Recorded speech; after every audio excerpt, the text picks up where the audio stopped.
Macon, c'est 100% asynchrone, 0% callback. Il y a deux mots. Il y a asynchrone déjà. Donc on va un peu voir comment ça marche, l'asynchrone, en PHP. On va voir pourquoi, à cause de ça, en fait, on a besoin de callback. Et que, en fait, c'est embêtant d'avoir des callbacks. Et comment on peut s'en affranchir. Tout d'abord, je vais me présenter. Donc, je suis Joël. Je travaille à Joli Code. On travaille sur un service qu'on a mis à disposition récemment qui s'appelle Redirection.io, qui permet de gérer des milliers de redirections. C'est surtout pour toutes les problématiques SEO. Donc, si vous savez ce genre de problématique, n'hésitez pas à venir me voir derrière. Et vous avez aussi @joelfurs pour me trouver sur Twitter et GitHub si jamais, suite à la conf, vous voulez me poser plus de questions, que vous n'avez pas eu le temps, etc. N'hésitez surtout pas, j'aime toujours discuter de technique avec d'autres personnes. Alors, l'asynchrone, qu'est-ce que c'est? Déjà, on va commencer par ce que n'est pas l'asynchrone. Souvent, quand on fait de l'asynchrone, en fait, on dit je vais faire du parallèle, donc je vais faire de l'asynchrone. C'est faux. Vous pouvez faire du parallèle qui n'est pas asynchrone. Pareil pour le multiprocess. Ce n'est pas parce que vous avez du multiprocess que vous êtes asynchrone, ce n'est pas parce que vous avez du multithreading que vous êtes asynchrone. L'asynchrone permet de faire du parallélisation. Le multiprocess, le multithreading est une technique d'implémentation de l'asynchrone, mais ce n'est pas parce que vous en faites que vous avez de l'asynchrone. Alors qu'est-ce que c'est? Asynchrone, en fait, c'est tout ce qui est non bloquant. C'est-à-dire qu'on veut faire une action, mais quand on envoie cette action, on n'a pas besoin de la réponse de suite. Donc on va la laisser tourner quelque part, et plus tard, on va vouloir à un moment donné récupérer sa réponse, mais en attendant que cette réponse revienne, on va faire autre chose. Donc c'est vraiment être non bloquant. Et souvent, on parle d'IO parce qu'on ne veut pas être bloquant sur tout ce qui est IO, donc tout ce qui est sorti, que ce soit des flux réseau, que ce soit du MySQL, que ce soit des fichiers, etc. Voilà, alors déjà, on va poser les bases, JavaScript n'est pas asynchrone. En fait, pour être asynchrone, il y a très peu de langages qui sont asynchrones de base, même aucun, je pense. En fait, pour être asynchrone, il faut quelque chose de particulier. Et ce quelque chose de particulier, il est présent par exemple dans Node.js. Donc, il n'y a aucun langage qui est par défaut asynchrone. Ça n'existe pas un langage asynchrone, ça n'a pas de sens. Par contre, vous avez des moteurs qui sont asynchrones, des moteurs de runtime de langage qui sont asynchrones. Qu'est-ce qu'ils ont besoin, ces moteurs? C'est quoi la différence entre le langage et le moteur? En fait, ils ont besoin d'une event loop. Donc, faire de l'asynchrone, c'est avoir une event loop. Il y a je ne sais même pas si ça existe de faire de l'asynchrone sans event loop. Il y a des trucs comme ça qui existent en PHP, mais ce n'est pas vraiment de l'asynchrone. Qu'est-ce qu'une event loop? Alors, ça permet à chaque fois qu'on va faire un appel, donc asynchrone, on va faire un appel asynchrone, et en fait, l'event loop va permettre de capturer ces appels, et quand l'appel, on va recevoir un événement qui va permettre de dire « Ah ben c'est bon, mon appel asynchrone est terminé ». Donc en gros, event loop, c'est la contraction de deux mots. C'est event plus loop. Donc pourquoi event? Parce que en fait, ça va être un système d'événements. Alors vous avez plein de systèmes d'événements qui existent, qui ne sont pas des event loops forcément, mais par exemple le composant Symfony Event Dispatcher, voilà, c'est un système d'événements. Vous avez donc, dans un système d'événements, vous avez un registre de listener. C'est-à-dire que vous allez dire, je vais souscrire à tel événement. Donc dans une event loop, généralement, on va s'appeler ça des watchers. Ensuite, vous allez avoir un dispatcher. Alors là, par contre, c'est là où ça change par rapport à un système d'événements classique. C'est que dans un système d'événements classique, comme dans Symfony, c'est l'utilisateur qui va dispatcher l'événement. Dans une event loop, pour l'asynchrone, ce n'est pas l'utilisateur qui va dispatcher l'événement. L'événement, il va provenir d'une source externe. Donc, que ce soit un fichier qui a été modifié, un flux réseau qui a été modifié, une requête MySQL qui vous renvoie un événement pour dire « Tiens, ma requête s'est terminée », etc., etc. Et pour terminer, vous avez du coup le deuxième mot, la loop, parce qu'au final, ce qui va se passer, c'est qu'on va recevoir des événements externes, en fait, on va attendre qu'il y ait des événements externes, on les reçoit, et quand on a fini de les recevoir, on va les dispatcher. Et à ce moment-là, on va revenir à attendre de nouveaux événements système. Donc c'est pour ça qu'on revient à chaque fois à attendre de nouveaux événements, on les dispatche et on réattend. D'où le principe de loop. OK. En PHP, qu'est-ce qu'on pourrait faire en asynchrone et en event loop? Alors, il y a quelques fonctions qui existent. Il n'y a pas non plus des masses de choses en PHP, mais vous avez stream set blocking qui permet de rendre des flux non bloquants. Donc vous pouvez envoyer les données et en fait, vous ne savez pas si elles ont vraiment été écrites, vous savez juste que vous les avez envoyées. Vous avez stream select qui permet de voir s'il y a eu des événements sur des flux réseau. Et après, plein d'autres fonctions. Donc, je ne vais pas forcément tout détailler, mais voilà, vous avez les workers, par exemple, permettent de faire de l'asynchrone, qui ont une autre méthode, mais voilà, il y a plein de choses qui existent. Mais ce qu'il faut retenir, c'est qu'en PHP, il n'y a pas d'event loop. Vous n'avez pas dans le runtime que propose PHP par défaut une event loop. Il me semble que je n'ai jamais fait en HHVM, non, c'est pas en HHVM, c'est en hack, mais en hack, par exemple, qui est au final un runtime PHP différent du runtime qu'on utilise, mais il y a une event loop qui permet de faire de la synchrone avec hack. Ok, hop, par contre, je suis un peu trop haut, voilà. Ok, en PHP, on va faire une petite implémentation d'event loop. Je vais vous montrer, c'est vraiment pas compliqué, hein. C'est vraiment simple. On veut vous montrer comment on pourrait implémenter du coup une event loop. Vu qu'elle n'existe pas dans PHP, pourquoi on ne la ferait pas côté utilisateur? Donc tout simplement, au début, il nous faut un registre de listener. Donc voilà, ça c'est un super registre, très très compliqué à comprendre. Donc c'est un simple tableau. Vous allez ensuite faire une fonction asynchrone. Donc vous allez envoyer une requête HTTP par exemple. Ça, si on veut envoyer une requête HTTP en asynchrone, donc on va passer la requête qu'on veut envoyer. Et après, on va passer un deuxième paramètre, qui est un callback, et qui va permettre de faire quelque chose quand cette requête HTTP a été résolue. Donc ensuite, on va ouvrir le flux vers un serveur web. Voilà, donc j'ouvre un flux en localhost. Je dis que mon flux, ça c'est très important, qu'il n'est pas bloquant. Donc comme ça, je vais pouvoir écrire dedans sans savoir si ça a vraiment écrit, mais on va partir du principe que ça va marcher. Et ensuite, on va enregistrer ce flux dans notre registre. Donc on va créer le watcher, donc le listener. Donc simplement, on va dire, vous pouvez faire ça avec les streams par exemple, vous pouvez dire le caster en entier, ça va vous donner un numéro unique de flux. Donc vous enregistrez, voilà, je dis que ce flux est associé à telle fonction de résolution. Donc quand je vais recevoir un événement, en fait, je vais appeler ma fonction de résolution. Ensuite, on va faire notre dispatcher. Alors, du coup, c'est notre boucle de dispatch. Donc, elle prend le registre. On boucle sur le registre, on récupère tous les flux. On utilise ensuite la fonction stream select. Stream select, en fait, on va lui passer une liste de flux. Et derrière, lui, il va modifier cette liste, donc par référence, pour juste garder les flux qui ont changé. Donc, à la ligne d'après, en fait, je vais avoir tous mes flux réseau qui ont changé. Donc là, du coup, pour chacun des flux qui a changé, je vais récupérer sa fonction de callback. Je vais appeler surtout le fread, parce qu'en fait, je sais que ce flux est disponible en lecture. Donc je vais le lire. Je vais récupérer le maximum de données que je peux. En fait, quand vous êtes en flux non bloquant, peu importe la limite que vous mettez derrière en lecture, si vous avez moins, il va s'arrêter avant. Il ne va pas forcément vous donner le nombre de données que vous voulez. Il va s'arrêter jusqu'à où c'est disponible. Et ensuite, le truc très important, c'est qu'une fois que vous avez appelé votre fonction de résolution, avec du coup la lecture de ce flux, vous allez devoir unset votre watcher. C'est important parce que si jamais il se passe, vous ne voulez jamais appeler deux fois votre callback. Un listener, c'est une durée de vie de une fois que ça a été appelé, on ne veut plus l'avoir. Et une fois que tout ça s'est passé, peut-être qu'il nous reste encore des listeners dans notre registre. Et dans ces cas-là, si il en reste, on réappelle notre boucle. Donc comment ça marche côté utilisation? Derrière, c'est tout simple. Voilà, on a deux fonctions. Enfin, on va par exemple faire deux requêtes en parallèle. Donc, on va passer une première requête, dans l'autre, on va passer une seconde requête. Et elles vont être exécutées normalement en parallèle.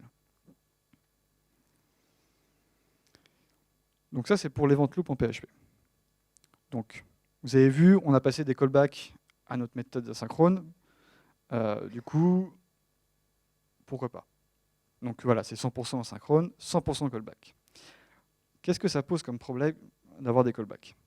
C'est que si jamais vous avez des appels asynchrones qui dépendent d'autres appels asynchrones, par exemple, vous envoyez 2 requêtes et la seconde requête a besoin d'une donnée de la première réponse résolue pour s'effectuer.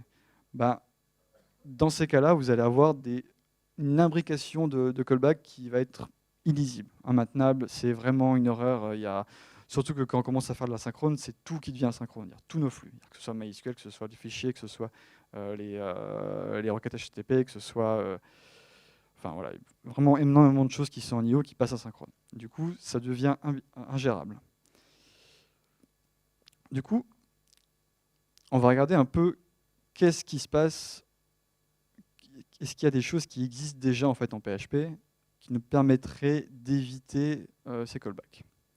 Alors déjà, il y a un truc, certainement vous avez déjà entendu parler, qui s'appelle React PHP, qui est donc une librairie qui englobe beaucoup de choses sur l'asynchrone. Donc, ce que vous venez de voir, par exemple, l'event loop, voilà, ça a une event loop, donc vous n'avez pas besoin de faire ce que je viens de faire, hein, ça ne sert à rien. Si vous faites une event loop, bah, vous pouvez prendre par exemple celle de React PHP. Après, il y a des librairies d'appels asynchrones, donc sur tout ce qui est flux, donc les sockets, sur tout ce qui est serveur HTTP, client HTTP, sur tout ce qui est DNS, sur tout ce qui est... enfin voilà, il y a aussi les fichiers, je crois que c'est en cours, c'est pas forcément, mais il y a plein d'autres librairies. Mais par exemple, il n'y a pas MySQL, il n'y a pas PostgreSQL, il n'y a pas de tout non plus dans React. Il y a quand même des petits manques. Qu'est-ce que ça met d'autre, React? Ça met un système qu'on appelle des promises. Donc ça, c'est quelque chose qui est, si je ne me trompe pas, qui est hérité du JavaScript. Et en gros, une promise, c'est tout simplement, c'est assez, ça se lit comme ça, c'est une promesse. En gros, c'est on vous promet qu'à un moment donné, on va vous donner une réponse. C'est un objet qui est une promesse pour dire qu'à un moment, ben, il y aura quelque chose qui va se passer. Donc, en gros, ça se résume à ça, même si vous pouvez voir des interfaces plus complexes, mais ça c'est le plus important, c'est la seule chose que vous avez besoin de retenir. En gros, c'est vous pouvez passer à cette promesse appelée la méthode Zen en fait dessus. Vous allez passer 2 callbacks. Donc le premier, c'est un callback de résolution pour dire hey, quand ça est résolu, tu m'exécutes tel bout de code. Et l'autre, c'est un callback d'échec. Donc quand il y a une exception, quand il y a un problème, eh ben, tu m'exécutes ce second callback. Et surtout, très important, quand vous appelez cette méthode, en fait, ça va vous renvoyer une nouvelle promesse. Et du coup, ça va permettre tout un tas de choses. Ça va permettre de chaîner des traitements. Donc vous allez pouvoir transmettre cette promesse de librairie en librairie et du coup de chaîner des traitements. Là, ce que ça fait par rapport à mon callback qu'on avait avant, c'est que ça fait la gestion d'erreurs. Et surtout, généralement, c'est un standard, donc ce qui fait qu'on peut vraiment... il y a beaucoup de librairies qui vont utiliser ce standard. Donc ça, c'est un exemple. Donc voilà, j'appelle une fonction asynchrone. Et ensuite, j'envoie toujours une requête HTTP. Et ensuite, je veux que quand elle est résolue, je récupère son body. Et sur la prochaine fonction, je vais la chaîner avec une autre promesse. Et du coup, je vais décoder le body. Et donc, si on voulait jamais faire 2 requêtes en parallèle, eh ben, on ferait une première promesse, on ferait 2 fois l'appel. Et en fait, après, il y a des helpers qui existent qui permettent de dire ah bah tiens, je veux synchroniser la résolution de 2 requêtes pour dire que quand ces 2 appels ont été résolus, je veux exécuter tel bout de code. Et dans ce bout de code, j'aurai accès aux 2 réponses. Donc maintenant, on est 100% asynchrone. On a toujours des callbacks. Vous avez vu, on a un callback de résolution, un callback d'échec. Et on a aussi des promises. Là, on a encore des problèmes. Parce qu'on n'a pas vraiment tout résolu. Parce que déjà, le callback, autre chose qui est embêtante, qu'on n'a pas parlé avant, c'est la signature. Quand vous avez une API et que vous devez lui passer un callback, ben, vous ne pouvez pas forcer la signature de votre callback. Vous ne pouvez pas dire je veux que ce callback, forcément, son premier paramètre, ça doit être de tel type. Et puis, il y a aussi certaines implémentations. Alors, je ne sais plus comment c'est exactement dans React PHP, mais vous ne pouvez pas renvoyer une promise dans un des callbacks. Ce qui fait qu'en fait, le problème de callback qu'on avait avant, ben, on a exactement le même avec les promesses. Donc si vous avez un code asynchrone qui dépend d'un autre, eh ben, vous avez une imbrication et un code illisible. Et puis ça fait beaucoup de Z. Donc, on va continuer à en chercher. On a vu React PHP, pourquoi pas. Qu'est-ce qui existe? Si on sortait un peu de PHP pour voir ce qui existait dans d'autres langages. Vous avez des mots-clés qui existent dans d'autres langages. Je pense que peut-être que ça parle à des personnes qui font du JavaScript avec de l'E6, ce genre de choses. Mais vous avez le mot-clé qui s'appelle async await, qui existe aussi d'ailleurs en C#. Alors qu'est-ce que ça permet, ces mots-clés? Alors un petit exemple en JavaScript, on ne va pas passer trop de temps non plus parce qu'on n'est pas une conJS. Du coup, pareil, ça c'est une fonction asynchrone, do something, on dit qu'elle veut être asynchrone. On va dire que c'est une fonction asynchrone en mettant le mot-clé async devant. Et en fait, en mettant ce mot-clé-là dans cette fonction, on va avoir le droit d'utiliser await dans la fonction. Ce qui fait que, en fait, on va envoyer la requête et on va await cet appel asynchrone. Await, en fait, ça veut dire asynchronous wait. Donc, ça veut dire, en gros, j'attends de manière asynchrone. Vous allez dire, oui, mais au final, comment je fais pour exécuter du code en attendant que ça se résolue? Ben, en fait, vous n'êtes pas forcément obligé de mettre await. Vous pouvez très bien récupérer, si vous ne mettez pas await, vous allez récupérer une promesse. Et voilà, là par exemple, on fait 2 appels en parallèle. Donc on a nos 2 promesses. Ils ne sont pas forcément encore résolus. Et après, on va pouvoir await sur les 2 en même temps. Et après, on va pouvoir chaîner le problème qu'on avait avant, c'est-à-dire faire les callbacks. Bah là, on n'a plus besoin de callback. Vous avez vu, il y a 0 callback là-dedans. On attend de manière asynchrone. On a la première réponse. On exécute notre seconde envoi de requête qui a besoin de la première réponse pour s'exécuter. Et là, on a 0 callback. Donc franchement, c'est excellent. Je veux dire, plus de callback. En plus, si vous avez une erreur, ça balance directement une exception. Donc vous faites un try catch. Même pas besoin de callback d'échec. Vous faites juste un try catch autour et vous avez votre erreur. Comment on fait ça en PHP? Est-ce que c'est possible de faire ça en PHP? Alors oui, c'est possible. Est-ce que vous connaissez les générateurs? Je pense que ça parle à certains et je pense que ça parle pas trop à d'autres. Les générateurs. Comment ça marche? Par exemple, prenons cette fonction toute simple. J'ai une fonction, vous avez un mot-clé qui s'appelle yield dans PHP, je pense qu'il y en a quelqu'un qui connaissent. Donc vous renvoyez une première valeur. En gros, yield, ça permet d'envoyer une valeur de retour. J'envoie une première valeur, je sleep pendant 10 secondes, et j'envoie une seconde valeur. Quand je vais exécuter la boucle qui est en bas, à votre avis, le sleep, il se fait après avoir écho 1 ou après avoir renvoyé 2? Ou avant? En fait, le sleep va se faire entre 1 et 2. C'est-à-dire que d'abord, ça va afficher 1, ça va attendre 10 secondes, et après, ça va afficher 2. En gros, c'est des itérateurs, ça permet de créer un itérateur qui va se lire au fur et à mesure, qui n'a pas forcément exécuté tout le code au tout début, mais qui va exécuter jusqu'au premier yield, et une fois qu'on fait le next sur l'itérateur, bah, ça va continuer l'exécution de notre fonction. Du coup, ça va appeler sleep 10, et une fois que le sleep 10 est terminé, ça va renvoyer 2, du coup, ça va passer à notre seconde valeur. Mais ça renvoie aussi un objet, en fait. Quand vous avez une fonction, vous avez un yield dedans, votre fonction renvoie forcément un objet, qui s'appelle un générateur, et vous avez d'autres méthodes, en fait, qu'un itérateur. Par exemple, vous pouvez envoyer une valeur à votre fonction. Donc, typiquement, j'appelle ma fonction qui s'appelle coucou, je récupère le générateur dessus, et quand je vais faire le send avec une valeur, eh ben, ça va passer cette valeur à ma variable value, qui est dans ma fonction. Du coup, ça va afficher PHP Tour 2018. Ok. Là, pour l'instant, je ne sais pas si peut-être que certaines personnes ne vont pas voir le lien entre asynchrone et générateur. Donc, on va voir un peu comment on va pouvoir mixer les deux. En quoi c'est utile, les générateurs? Donc, on va essayer de transformer ce qu'on a fait avant, qui marche avec des callbacks, avec des générateurs. Donc déjà, peu de callback. La signature elle a changé, on n'envoie que la requête. Ensuite, on va yield le flux. C'est-à-dire, en gros, on va dire je renvoie mon flux à ce moment-là.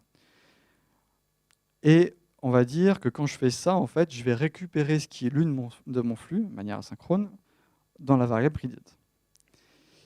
Donc du coup, cette fonction va renvoyer le flux dans la première itération du générateur. Ça, du coup, on va le passer, en fait. En gros, on va l'envoyer au registre, ce flux, parce que c'est le premier itérateur, on l'envoie à notre registre. Et du coup, ça devient le onResolve, ce générateur. Du coup, là, on fait le générateur, du coup, s'appelle onResolve. On récupère le flux, qui est la valeur courante de notre itérateur. On va exécuter toutes les fonctions qu'on avait avant, donc on va voir si le flux a changé. Et si le flux a changé, eh ben, on a toujours ce générateur, et on va envoyer, alors c'est pas resume, c'est send, je me suis trompé, comme ici. Donc, hop, ici, on va appeler du coup la fonction send, même si elle s'appelle resume. On va lui envoyer du coup ce qu'on a lu. Et à ce moment-là, ça va reprendre, ça va revenir dans readed, et on va pouvoir continuer l'exécution de notre code. Tout simplement. Du coup, comment ça s'utilise? Eh ben, on fait juste des yields. On fait réponse égale la yield de client, de send, d'envoi de requête HTTP. Et après, ben, peut-être que le flux du body est peut-être en asynchrone aussi. Donc, on va de nouveau dire, comme on avait en fait en JavaScript avec await. En fait, le yield devient un await en PHP. Ok, donc pour ceux qui le code était trop rébarbatif, on va faire avec des petits schémas pour réexpliquer un peu tout ça. Donc, on a notre event loop. Elle appelle une fonction, qui appelle une fonction, enfin, vous avez tout votre stack. Et en dernier, on arrive sur un appel asynchrone. Là, l'appel asynchrone, du coup, renvoie un générateur avec le yield. Il va renvoyer ça à la première fonction. La fonction va, elle, être obligée aussi à chaque fois de yield cette valeur. Du coup, on va remonter cette valeur via des générateurs tout en haut jusqu'à notre event loop. Notre event loop récupère le générateur qui contient du coup notre flux. Dès qu'il a la donnée, il va dire « Ah bah tiens, c'est bon, je peux resume ». Du coup, il résume notre générateur et on repasse de fonction jusqu'à revenir à notre appel asynchrone et du coup pouvoir reprendre l'exécution de notre code. Et après, du coup, bah, on renvoie une valeur, peu importe, et on redescend jusqu'à l'event loop pour exécuter la suite du code ou autre chose. Pour faire ça, ne le faites pas vous-même, surtout pas. Il y a des mecs qui l'ont déjà fait. Il y a un truc qui s'appelle AMP, qui est un excellent framework asynchrone basé sur les coroutines, enfin basé sur les générateurs. Voilà, il y a quand même l'implémentation que j'ai faite, il y a plein de cas qui ne vont pas marcher. Il faut vraiment utiliser l'implémentation, elle est excellente, elle est rapide et elle est très bien testée. Il y a pas mal d'avantages. Donc déjà, toutes les libs de React PHP marchent avec AMP. Ils ont un adaptateur. Et ensuite, ils ont beaucoup plus de libs. Donc, comme React PHP, ben, ils ont une event loop, ils ont Socket, ils ont DNS, ils ont le serveur HTTP, d'ailleurs qui supporte HTTP2, ils ont le client HTTP, ils ont WebSocket, ils ont du MySQL, ils ont Postgres, ils ont Redis, ils ont les fichiers, ils ont du SSH, du process, du cache. Il y a énormément de libs dans cet ensemble de composants. Les cas d'utilisation de tout ça, c'est des tests fonctionnels, par exemple. Vous envoyez plein de requêtes à différents serveurs en même temps, du coup, vous gagnez énormément de temps sur vos tests. On a écrit une lib, par exemple, à Joli Code, qui s'appelle Asinit. On a à peu près 250 tests fonctionnels, et ça dure 15 secondes d'exécution.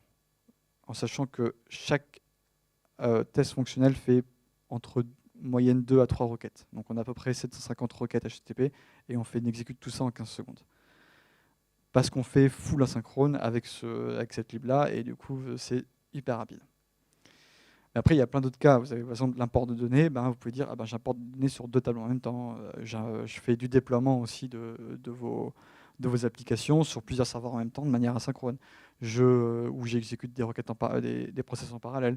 Ou pour tout ce qui est microservices, dès que vous allez faire des requêtes HTTP, j'ai besoin de la donnée d'un niveau là, de la donnée de ce service-là et de la donnée de l'autre service. Du coup, vous faites 2 requêtes en parallèle, en asynchrone, et vous êtes tranquille.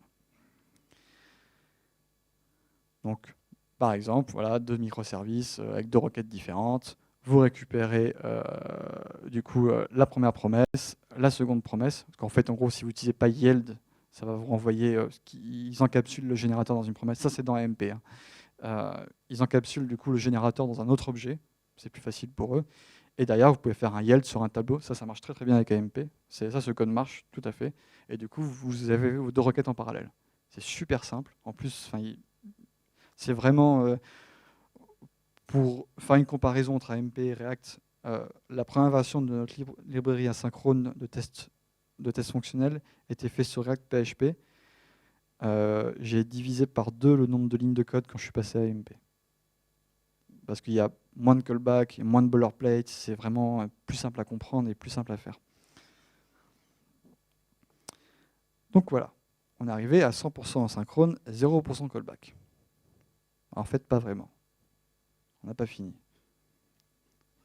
En fait, je vous ai un peu menti, vous avez des promesses encore, vous avez des yields, et vous avez un petit peu de temps en temps des callbacks, dans AMP par exemple, et du coup on n'est pas encore content. Pourquoi on n'est pas encore content? Parce qu'au final, bon, on peut quand même faire de l'asynchrone, c'est simple, parce qu'il y a un gros problème, et ça avec tout ce qu'on a fait depuis le début, que ce soit les callbacks, que ce soit les promesses, ou que ce soit avec du async await, enfin avec les yields, c'est que vos interfaces synchrones et asynchrones ne sont pas compatibles. Donc, vous avez une super application écrite en Symfony, vous voulez la passer en asynchrone, c'est mort, vous devez tout réécrire. Parce que vous avez soit besoin de mettre un callback, soit besoin de mettre une promesse, ou soit besoin de foutre des yields un peu partout dans votre code. Et c'est juste pas possible. Du coup, est-ce qu'on peut aller plus loin? Donc voilà, ça c'est un exemple d'API qui n'est pas compatible, c'est l'APSR7. La stream interface de PSR7 permet de lire un flux. Je passe une taille, je veux dire 10 caractères par exemple, je fais un read 10, et ça va me renvoyer, donc l'interface définit que ça doit me renvoyer une chaîne de caractères. Je ne peux pas renvoyer une promesse, je ne peux pas envoyer un générateur, je ne peux pas passer un callback, je ne peux rien faire. Donc je suis forcément synchrone. Si je veux faire de la synchrone, avec tout ce qu'on a vu avant, je suis obligé de faire une seconde interface. Et du coup, autant vous dire que tout ce qui utilise la PSR7, c'est mort. Du coup, chaque appel de asynchrone doit retourner une promise. Voilà, ça, on vient de le voir. Je vais vous parler maintenant du coup de la suite. Une RFC en ce moment sur PHP, alors si vous devez faire du lobbying pour une RFC, faites-la là-dessus, ça va vraiment changer des choses. Ça s'appelle les fibers. Donc, alors, pour ceux qui ont déjà fait du LUA, c'est comme des coroutines LUA. Donc, si ça parle à quelqu'un, voilà, c'est ça. Du coup, en quoi ça consiste les fibers dans cette RFC en PHP? Qu'est-ce que ça va aider? Avec ça, on va avoir 0 callback, 0 promesse, 0 yield. En gros, là, le code, il est synchrone et asynchrone. C'est le même code, mais il peut être soit asynchrone, soit asynchrone. On n'a pas besoin de le modifier. Là, vous allez me dire, ah non, tu te fous un peu de notre gueule, quoi. Où est-ce que... Enfin, je veux dire, à un moment, ça va bien attendre, quoi. En gros, on revient sur le truc de générateur de tout à l'heure. Donc, vous vous rappelez, voilà, on a une event loop, on appelle nos fonctions, ça yield de fonction en fonction jusqu'à revenir à notre event loop. Et ensuite, on va pouvoir resume et revenir à notre appel asynchrone. Les fibers, en fait, on va tout skipper. En gros, une fiber, ça marche comme ça. Il n'y a pas d'appel entre les fonctions. En gros, une fiber, vous allez pouvoir yield aussi dans une fiber, et du coup, quand vous allez yield dans une fiber, ça va directement envoyer la valeur à votre event loop, sans jamais passer par les fonctions intermédiaires.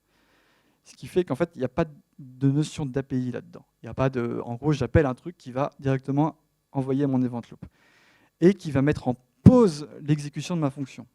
Donc je renvoie à mon event loop, je continue du code, j'ai mis en pause ma fonction, et après, quand je vais avoir un événement dans mon event loop qui va résumer mon code, je vais rappeler cette valeur-là qui va résumer l'exécution de ma fonction. En gros, vous avez une suite de code et vous la mettez en pause. L'event loop a dit « Ah c'est bon, tu peux continuer », hop, il la rallume. Tout simplement, c'est comme ça que ça marche. Et du coup, ça évite tout le passage intermédiaire. Donc, ça, c'est de la RFC, ça va peut-être changer. C'est même pas sûr que la RFC soit acceptée. Hein. C'est une RFC, comme toujours. Après, si jamais c'est accepté, Ça changerait énormément de choses. On va voir pourquoi après. Donc ça, c'est un peu l'exemple de comment ça marcherait. Donc vous créez une fiber, vous encapsulez toute votre application dans cette fiber. Donc voilà, vous faites votre application, vous la runez dedans. L'application n'est pas, le code n'est pas joué par défaut. Là, vous avez juste créé un objet fiber. Vous allez appeler du coup resume dessus, et à ce moment-là, ça va appeler notre callback qu'on a passé à cette fonction.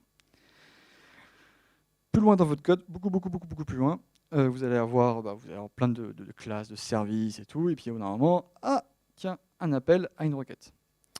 Donc à ce moment-là, votre implémentation va dire, mon flux, tu utilises fiber .yield pour le renvoyer à mon event loop, et je vais récupérer ce qui a été lu. À ce moment-là, ça met en pause ce bout de code-là, ça revient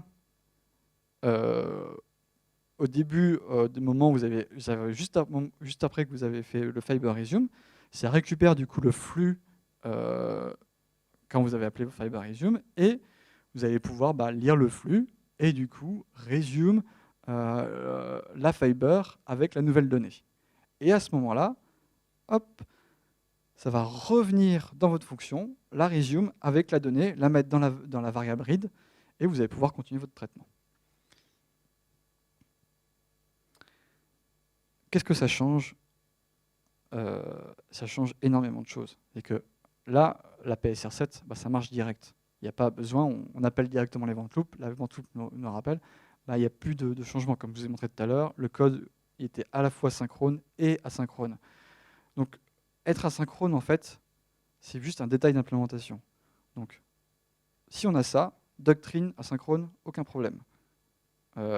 Symfony, plein de composants Symfony, asynchrone, aucun problème. C'est juste de l'implémentation. On va pouvoir faire plein de choses en asynchrone. Et ça change, et ça va permettre de faire des énormes gains de perf dans pas mal de situations.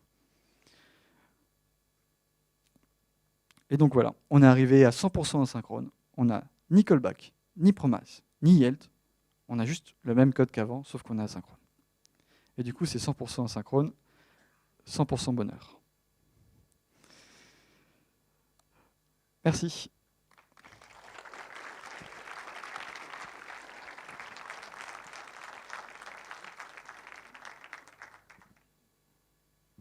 Est-ce qu'il y a des questions? Je vois pas très bien. Il y a une question. Non.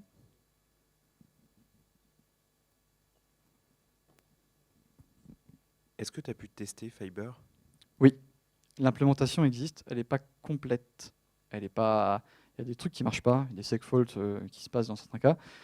On a testé et ça marche vraiment comme ça. C'est-à-dire qu'on avait la PSR7, il y a déjà des exemples, vous tapez fiber-ext dans GitHub, vous avez une implémentation en extension PHP qui marche que sur la master. Ça ne marche pas en 7.2, ça marche que sur la master. Et vous avez AMP, du coup la lib que je vous ai montré avant, qui a fait une lib qui s'appelle Green Thread et qui permet en fait, modifie leur event loop pour fonctionner avec les fibers, et où du coup, vous voyez, il n'y en a plus rien comme code, quoi. J'envoie une PSR, je fais la PSR7 super facilement, quoi. Et les tests fonctionnels, ils se lancent en combien de temps? Excuse-moi? Les tests fonctionnels de joli code? Sur 15 secondes, les 750 requêtes à peu près, je dirais.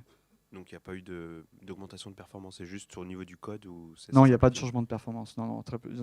Non, j'ai pas testé ça sur la fiber sur les tests. J'ai juste. Mais sur les benchmarks, il y avait pas de. Quand ils ont testé, il n'y a pas de différence. Ou très peu. Un poil, quoi. Mais genre 0,1%, un truc comme ça, 0,5. Merci Joël. Merci.